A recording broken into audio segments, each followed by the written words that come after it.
This is part 4 in... Actually, it's part 3, I don't know why I said that, I must have been a bit confused. Today I'm going to show you how to paint a face. In my opinion, that's the most fun part, so I'm really excited for this video. Painting the face is the step where I can give you the least instruction, because this is the step that is the most like art, and therefore there's a lot of tiny and small decisions that you can make. That's why I encourage you to make a design. I personally made one, it looks like this.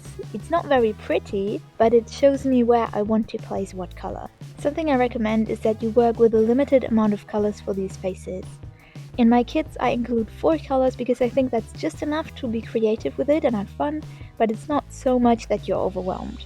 But you can of course go for a rainbow look if you want to. Now there's a few tricks that help with painting on these faces. We need a lot of pigment, and the easiest way to acquire a lot of pigment is by scratching it off of these sticks. So what I usually do is I take a knife, so you can take the edge of scissors, that's fine, and I take the colors I want to use and I just scratch a bit off. Somehow I managed to do this step, but I didn't record it because I thought it was uninteresting, and then I realized this is a tutorial and I have to explain important shit to you. Something you should do before you start painting the face is getting a little leftover piece of fabric and just swatch all of the colors. That way you can see how much pigment you need in order to achieve something, what kind of undertones you have. I always start by painting the nose. For this I have a very neat little trick. You can take some painter's tape and map out the shape of the nose. That way the edges look super clean. Don't use duct tape, that's a bit too aggressive. So we can just plop down the pigment like this.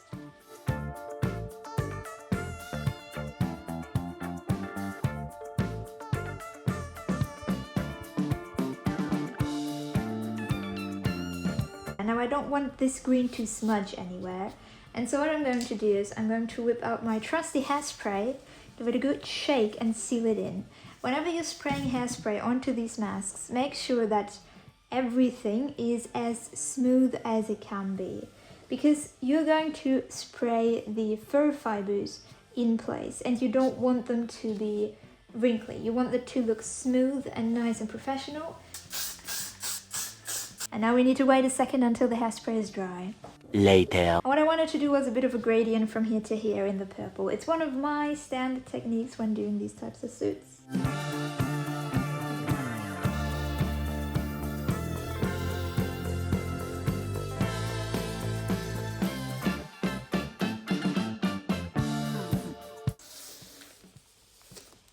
There we now have a nose.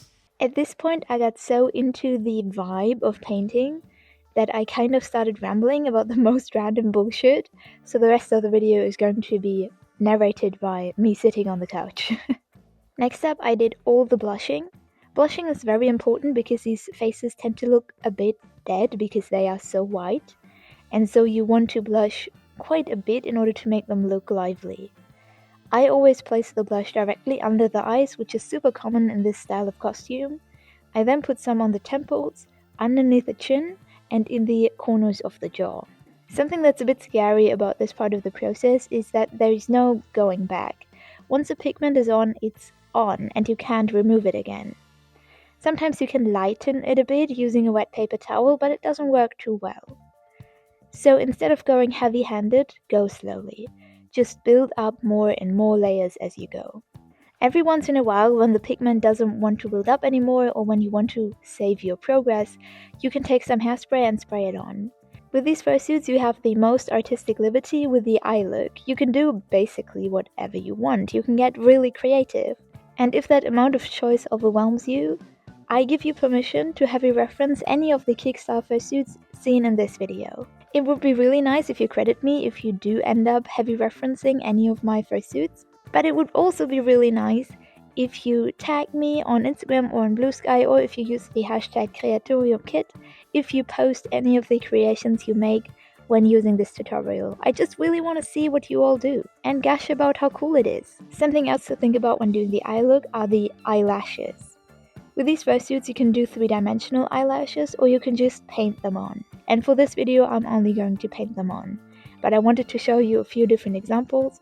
The lashes on this costume are 3D printed, and the lashes on this one are made out of felt. 3D printed lashes are the hardest to find because it's really hard to make those if you haven't also sculpted your own head base. If you insist on using 3D printed lashes and you can print yourself, you can purchase 2 of my Kig Style Fursuit Head bases in my Etsy shop.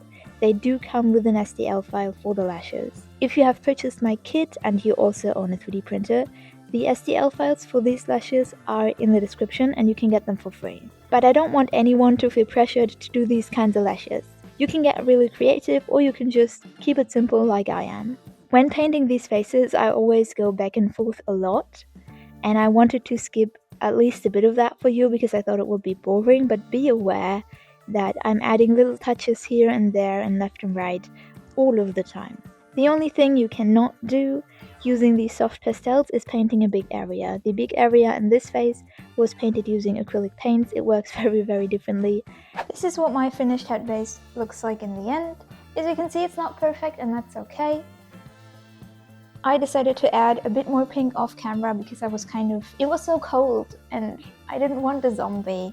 Sometimes these kinds of decisions just happen in the process. That's why it's so hard to make a tutorial about how to design something, because things happen, kind of. Anyways. I was thinking about adding to my videos how long it takes me to do a certain step, but I didn't want you to take that number and kind of make it your time limit for that step. I want you to savor every second of making the costume and to just take your time as much as you need, because there's no shame in taking longer, especially if you're just starting out.